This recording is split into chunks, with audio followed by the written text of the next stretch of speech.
Alright, hello everybody, I'm Paulister, and this is a tutorial on a certain stage of BattleBlock Theater and how to speedrun it. This is level 6-8, and it contains perhaps one of the most sequence-breaking skips that you will find in the entire game, as well as perhaps one of the tightest gem routes before you get to the finish. So just a little bit of context for those that are new. You need to get 3 gems and then reach the exit. Now as you can see on the screen, there's a big old layout of a stage. We're barely going to be seeing a quarter of that. We're probably going to be seeing even less than that. So yeah, you will see why that is in just a second. But basically, casually, you start up here. You kind of try to move your way around the stage kind of like so. And then you make it to the end and you hit the exit. In the meantime, speedrunners, we just kind of clip through a couple walls and we make sure that we see none of the rest of this stage. So yeah, let's have a look-see as to how this is done exactly. Now, as you can tell, this is a recording of me doing this stage just a moment ago. And you can see all of the inputs that you need to do over here on the side. I'll be pausing along the way to explain everything as we go along, but until then, let's get into it. So you enter the stage. Normally you'd be doing that from 6-7, but for the purposes of this tutorial, we'll be doing it from here. So the first thing we're doing is we're getting this gem from up here. Again, we need to go out of our way to get this. There's no other gems that we can collect. Now over here, what you will see me do is you will see me phase into this block and kind of press these 2 inputs, up and then the attack button or the swipe button. If you were jumping, then this would be your swipe, and you would be swiping at something. You would be moving forward and maintaining your airtime using the swipe. But if you're stationary and you're holding up, you are kind of swiping upwards towards something that is directly above you. Now, the way we phase into this block is it really depends on how these blocks, these movable blocks, snap to a certain position every time they're moved. So they're really, the position of these blocks is usually quantized in the same way these blocks are kind of arranged in these patterns. So if I move this more than halfway to the right, it's gonna, when I let it go, it's gonna snap over here and it's gonna let all the cats loose, which we don't want. So what we do is we try to move the block as close to the halfway point as possible without crossing it. And so what you do then is when you let it go, it snaps back to the middle here, leaving these cats trapped, but you are phased into the block enough that you can start swiping them.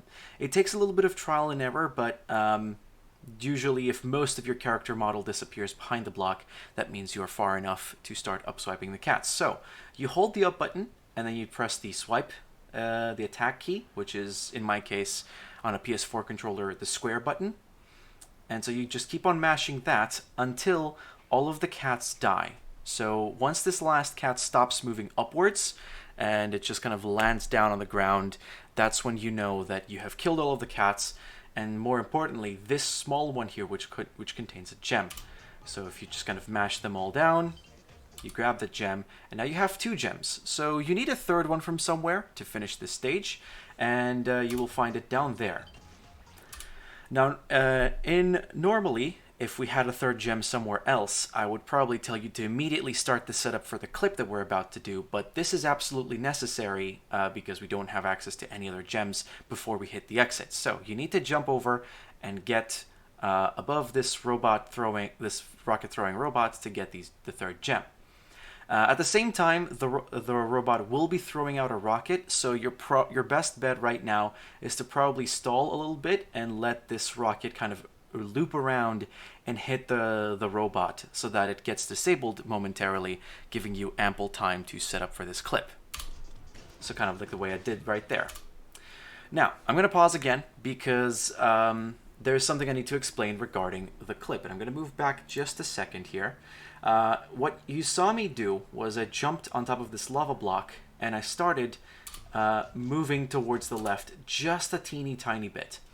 This is the perfect position to be in if you want to clip through this wall, because if you haven't noticed already, we're clipping to the right, this way.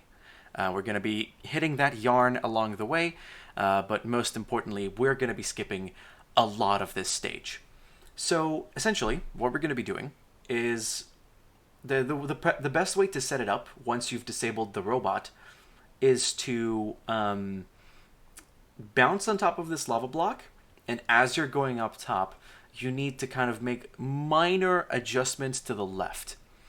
And you want to do that enough times so that you stop bouncing on top of this and land on the ice right to the left of this block. Ideally, you want as little space as possible between you and the block, but essentially, once you land on the ice, you need to stop all directional inputs. Until you clip through this wall, you will not need to touch the D-pad again. At all. So, essentially, jump on top of the lava block, make small adjustments to the left, and you make these adjustments to the left because that is exactly the direction you want to be facing in order to make this clip. And also, if you're not far enough to the left, you'll just keep bouncing on the block. Once you land on the ice, you do not need to make any more movements. So, now that you're situated here, how do we make the clip? And that's pretty simple. We're going to wait for the robot to restore itself. It's going to fire a rocket on our direction. It is perfectly okay to do absolutely nothing because the rocket cannot hit you. It will explode behind you on the lava block.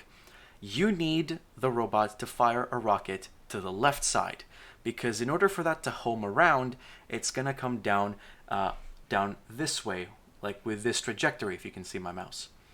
Once it lines up with the left side of this cloud, that's when you need to fire your force ball. Force ball, of course, a very important weapon for BattleBlock Theater speedruns. If you don't have it, I suggest you go unlock it, as it is incredibly crucial for this clip. It is the only one that can help us do this clip. So, this rocket, gonna blow up behind us. This rocket gonna loop around. You saw me right there. As soon as it hit the left side, the left vertical of this cloud, I fired my force ball. And when it's and by the time it fires, it will hit the rocket. Both are going to explode, and the blast from the force ball is going to push us into the wall, like so. So now we're in the wall, and we are not ejected by the lava block. Again, you will not need to touch the D-pad from the moment you are set up until you've clipped through fully, which we are not fully clipped through just yet. So what we're going to do is we're just going to keep mashing the force ball button, as you see down there, until you've clipped all the way through. Basically, if the lava block does not boost you upwards and out of the wall, it means that you are in perfect position to clip through. So you just keep mashing the force ball button, and after 3 force ball blasts, you should be through. So one more time. Rocket blasts behind us. Setup rocket comes round, left of the cloud, force ball 1, force ball 2, force ball 3, you get the yarn, and that's perfectly fine. Now, what you may have noticed here is I stood in the middle of this section and I fired the force ball to the right. So basically, how this works is we're trying to get this force ball to push this cat out of the spikes so that when it dies, it stops putting pressure on this bridge generator, and so the bridge will go away, and the force ball blast will actually push us downward towards the exit. So you'll see that in action right now. So you saw the blast was close enough to hit the cat towards the spikes, killing it in the process, and we were also running to the left, so the force ball blast pushed us downward towards the exit. And yeah, that's it. That is stage 6-8. If you follow these steps, you're more than likely to clear it and make it consistent as well. So, thank you for watching. Good luck speedrunning.